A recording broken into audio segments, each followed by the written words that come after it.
早上啊，大家好，今日2025年啦，就5月10號啦，係啦。咁呢，咁今日係做啲咩呢？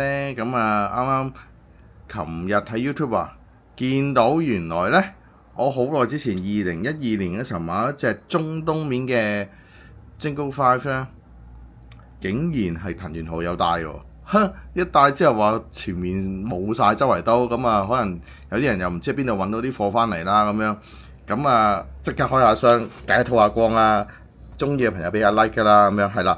咁呢隻呢，就我都估唔到，因為嗰陣時候我係第一隻喺Condo24買嘅，係啊。嗰陣時候見到，周圍都冇，咁啊見到幾得意。啱啱嗰時候，啱啱 Condo24嗰陣時候見到有啊，博咗佢翻嚟啊。咁嗰陣時候應該我 check 翻個價1400幾蚊嘅，係啦。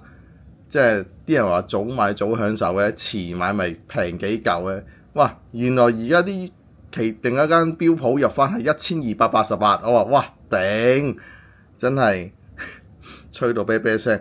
好，講翻隻標型號就係 SNK063J5，係啦。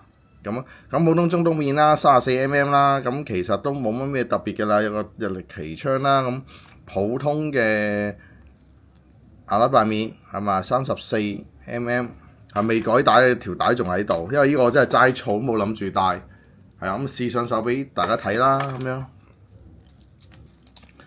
試上我自己應該而家係18嘅啦，18cm 隻手咧，34mm其實都當幫曬晒 OK 嘅。哇！係一帶即刻喐啊，幾勁啊，係啊。咁啊係啦，今日分享住咁多先啦，偷下藤原浩嘅光嘛，話晒係啊，中東面嘅錶幾難揾，係啊。之前有隻Breitling想買嘅，俾人哋秒殺咗，算啦。好啦，今日分享住咁多先啦，大家呢個星期六、星期日玩得開心啲啊，拜拜。